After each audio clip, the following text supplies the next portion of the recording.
Chapter 7: Global Marketing. These questions are the learning objectives guiding the chapter and will be explored in more detail in the following slides. What factors aid the growth of globalization? How does a firm decide to enter a global market? What ownership and partnership options do firms have for entering a new global market? What are the similarities and differences between a domestic marketing strategy and a global marketing strategy? Marriott Hotels have invested consistently in global markets for decades and build brand equity around the world. They also craft messages that are relevant to all travelers. They also choose media that reaches their target, including global channels, in-flight television ads, and print placements in Economist. This YouTube link shows their international TV ad. Countries such as India have benefited extensively from the globalization of production. With a large, educated workforce, India has been able to attract firms from across the world to locate operations there. These operations represent a wide variety of industries, from banking to medicine, and include insurance, accounting, radiography, etc. The growth of global markets has been facilitated by organizations that are designed to oversee their functioning. Perhaps the most important of these organizations is represented by the General Agreement on Tariffs and Trade, GATT. The original GATT also included the founding of the International Monetary Fund, but in 1994, the GATT was replaced by the World Trade Organization. This link is to the WTO website. There are 4 criteria necessary to assess a country market: economic analysis, infrastructure and technological analysis, government actions or inactions, and socio-cultural analysis. The greater the wealth of a country, generally the better the opportunity a firm will have in that particular country. A firm conducting an economic analysis of a country market must look at 3 major economic factors: the general economic environment, the population size and growth rate, and real income. The web link brings you to the current index, which can be viewed as a map or as a bar chart. Global population has been growing dramatically since the turn of the century. In 2006, the United States hit a landmark 300 million people. Although that may seem like a large number, other countries are growing at much faster rates. Some Western nations face serious population shortages and will have to rely on immigration to maintain their employment levels. Successful firms make their products accessible to average buyers, which in many countries means offering products in smaller portions that make them affordable. A firm's ability to conduct business in a particular country is in large measure determined by that country's infrastructure. Infrastructure is defined as the basic facilities, services, and installations needed for a community or society to function, such as transportation and communications systems, water and power lines, and public institutions like schools, post offices, and prisons. Trade negotiations often revolve around reducing or eliminating tariffs, quotas, or similar impediments to trade. Both tariffs and quotas benefit domestically made products because they reduce foreign competition. Trade negotiations often revolve around reducing or eliminating tariffs, quotas, or similar impediments to trade. Discuss the recent trade battles between U.S. and foreign agriculture producers, for example, sugar, corn. Many foreign producers accuse the United States of limiting market access through unfair tariffs and quotas, whereas the United States insists that it must protect U.S. agriculture. Ask students, what do you think? Which side would you take in this debate? Both governments and independent groups call boycotts. Consumers are likely to call a boycott if they believe that a marketing practice is unethical or unfair to groups of individuals. For example, many students demanded that their universities boycott Nike products for their sports teams in protest of Nike's labor practices.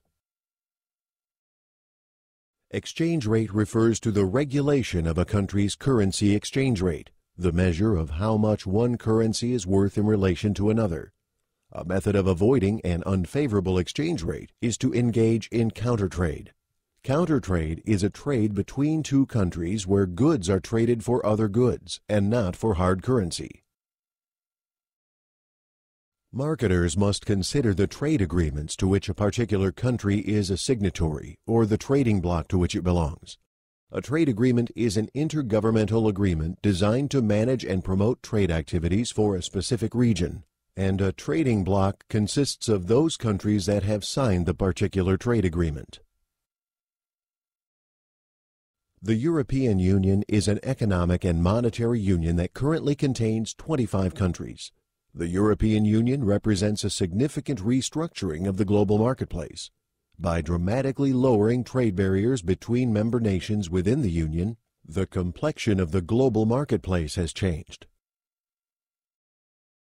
Perhaps no other aspect of globalization has posed more difficulties to marketers than culture. Outsiders often have trouble understanding the detailed meanings associated with proper communication in a foreign culture.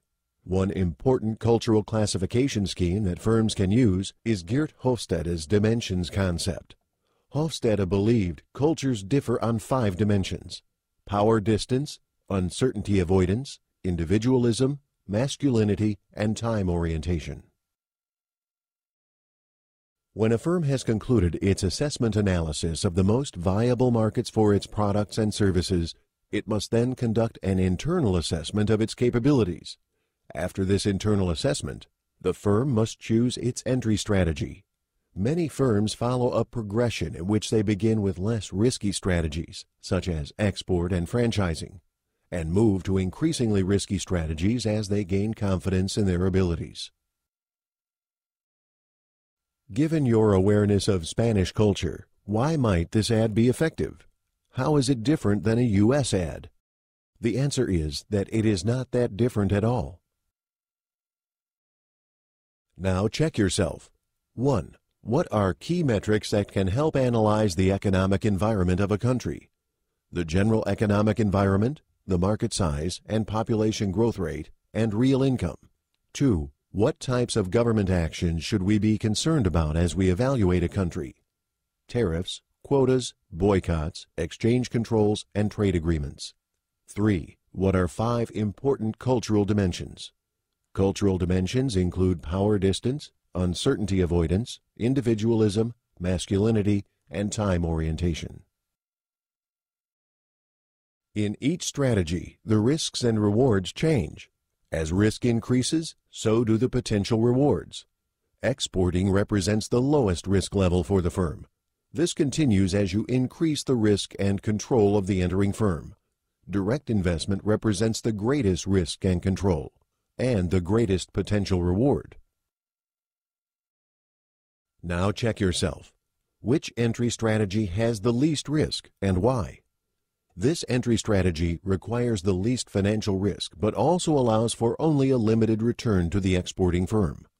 Global expansion often begins when a firm receives an order for its product or service from another country, in which case it faces little risk because it has no investment in people, capital, equipment, buildings, or infrastructure. 2. Which entry strategy has the most risk and why? Direct investment requires a firm to maintain 100% ownership of its plants, operation facilities, and offices in a foreign country, often through the formation of wholly owned subsidiaries. This entry strategy requires the highest level of investment and exposes the firm to significant risks, including the loss of its operating and/or initial investments. Global segmentation, targeting, and positioning is more complicated than local STP. Firms considering a global expansion have more difficulties understanding the cultural nuances, subcultures within each country must be considered, and consumers often view products and their role as consumers differently in different countries. A product or service must often be positioned differently in different markets. The most efficient route is to develop and maintain a single global positioning strategy. There are 3 potential global product strategies. Sell the same product or service in both the home country market and the host country.